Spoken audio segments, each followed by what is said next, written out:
हुदैबिया का मौका है। नबी पाक सल्लल्लाहु अलैहि वसल्लम 1400 सहाबा को लेकर मदीने से निकले मक्का उम्रा करने के लिए, लेकिन हालात ऐसे थे कि मक्का वाले उम्रा करने नहीं दे रहे थे। रोक दिया 35 किलोमीटर दूर, मक्का से दूर, कि आप लोग उम्रा नहीं कर सकते।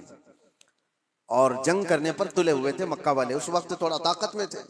नबी पाक सल्लल्लाहु ताला अलैहि वसल्लम ने देखा कि हम ihराम की हालत में आए हुए हैं उम्रा करने के लिए, लेकिन ये जंग करना चाहते हैं और हुजूर जंग नहीं करना चाहते थे।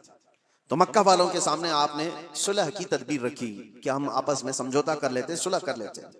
तो मक्का वाले उस पर तैयार हुए, सुलह हुई दोनों के दरमियान। सुनिए, बज़ाहिर ऐसा लगता था कि हुजूर सल्लल्लाहु ताला अलैहि वसल्लम मुसलमानों की जानिब से दब करके सुलह की गई है, जाहिरन ऐसा लगता था, क्योंकि मक्का वाले अपनी सारी शर्तें रखे हुए थे उसमें कि अगर हमारा कोई आदमी मदीने चला गया भागकर तो आपको उसे वापस करना पड़ेगा, और अगर आपका कोई आदमी हमारे पास आया तो हम वापस नहीं करेंगे। ये जबरदस्ती की चीजें बहुत इस तरह की, एक मैं मिसाल दे रहा हूं। उन्होंने सब अपनी हिमायत में एग्रीमेंट के जो क्लॉज हैं वो सब लिखवाए और रसूल पाक सल्लल्लाहु ताला अलैहि वसल्लम को दस्तखत करने के लिए कहा। आपको मैं बता रहा हूं कि उस वक्त नबी पाक सल्लल्लाहु ताला अलैहि वसल्लम दस्तखत कर रहे थे तो सहाबा किराम के दिलों में बात क्या थी, सब ये देख रहे थे कि ये मक्का वाले कैसे हमको झुका रहे हैं। हम तो जंग भी कर सकते हैं, जब हम 313 थे तब नहीं डरे, आज 1400 की तादाद में 313 निकले थे बदर में, और ये 6 हिजरी के बाद की बात है। जंगे बदर तो 2 हिजरी में हो गई थी। 4 साल का जंगों का अनुभव भी था, तजुर्बा भी था। सहाबा कहते नहीं हम लड़ लेंगे इनसे और मक्का में जाकर उम्रा करेंगे, कौन रोक सकता है। लेकिन हुजूर फरमा रहे थे नहीं, सुलह करना है। सहाबा में ये बात फैली कि जंग करना है, जंग करना है, लेकिन कोई भी हुजूर की बारगाह में बोलने की हिम्मत कैसे करे। अल्लाह के नबी तो ये जो अक्द है, ये एग्रीमेंट है, उस पर साइन भी कर रहे हैं। तो उसके बाद अब जो बात मुझे अर्ज करनी है इस हुदैबिया के मौके पर, वो मैं बताता हूं।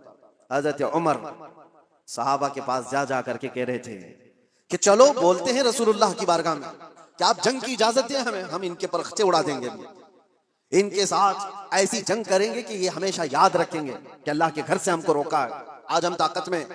हजरत उमर के इस बात पर सहाबा जमा भी हो रहे थे। फिर आखिर में हजरत उमर कहाँ आए, हजरत अबू बकर के पास। हजरत अबू बकर भी खामोश बैठे हुए थे कि रसूलुल्लाह ने फैसला ले लिया है तो अब क्या है।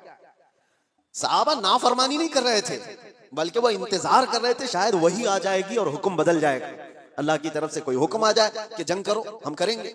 इस इंतजार में सहाबा थे। फिर हजरत उमर जाते हैं कहां पर, हजरत अबू बकर के पास। हजरत अबू बकर से कहते हैं अबू बकर नहीं देख रहे तुम हालात कैसे हो गए, मक्का वाले हम पर हावी होते जा रहे हैं, गलबा पा चुके हैं और हमें झुका करके सुलह करा रहे हैं, और रसूलुल्लाह सल्लल्लाहु अलैहि वसल्लम ऐसे वक्त उनके साथ सुलह की दस्तखत कर रहे हैं। अबू बकर चलो आपकी बात रसूलुल्लाह टालते नहीं। तो ये बोले जा रहे थे, बोले जा रहे थे। हजरत अबू बकर सुनते रहे। उसके बाद जानते हो हजरत अबू बकर पलटते हैं और इतने जलाल के साथ हजरत उमर के कंधों को पकड़कर झिझोड़ दिया और कहा इल्ज़म गर्ज़क या उमर, ऐ उमर होश में रह करके बात करो, तुम किसके लिए बात कर रहे हो, वो अल्लाह के रसूल हैं, उन्होंने जो फैसला ले लिया दुनिया टल जाए अबू बकर उसके खिलाफ नहीं जा सकता। सारे सहाबा के दिलों में बात ये थी कि जंग की इजाजत मिल जाए, जंग की इजाजत। हजरत अबू बकर का जलाल ये था कि उमर जो रसूलुल्लाह फैसला ले रहे हैं वो अल्लाह के नबी हैं, आगे का देख करके फैसला ले रहे हैं, उसके खिलाफ नहीं जा सकते। हजरत उमर कहते हैं उस वक्त मैं जोश में ये सब चीजें कर रहा था, लेकिन अबू बकर की शक्ल देख करके फिर मुझे अंदाजा हो गया ईमान किसे कहते हैं, ईमान किसे कहते हैं। नबी पाक सल्लल्लाहु ताला अलैहि वसल्लम ने जो फरमा दिया उसके बाद फिर टस से मस ना होना, ये ईमान की अलामत है। हजरत उमर तौबा कर गए, पीछे हट गए। ऐसा नहीं है कि जाकर के फिर सहाबा को उन्होंने जमा किया और हजरत अबू बकर की भी बात टाल दी, नहीं। उन्हें एहसास हुआ कि हजरत अबू बकर ने उस दिन जो फैसला लिया है वो रसूलुल्लाह की बात पर लिया। और फिर देखा भी सारे सहाबा ने, सुलह तो हुई थी, 1 साल ये एग्रीमेंट मक्का वाले चला नहीं सके।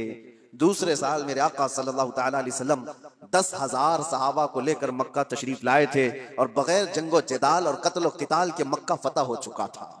और उस दिन जो मक्का फतह हुआ आज तक उसकी रोशनी और उसकी बरकतें मक्का में मौजूद हैं। हाँ, 1 साल पहले सुलह पर हुजूर ने जो दस्तखत की थी उसका असर आज तक भी है। तो हजरत अबू बकर सिद्दीक का वो ईमान था कि नबी पाक सल्लल्लाहु ताला अलैहि वसल्लम के फरमान के बाद फिर कोई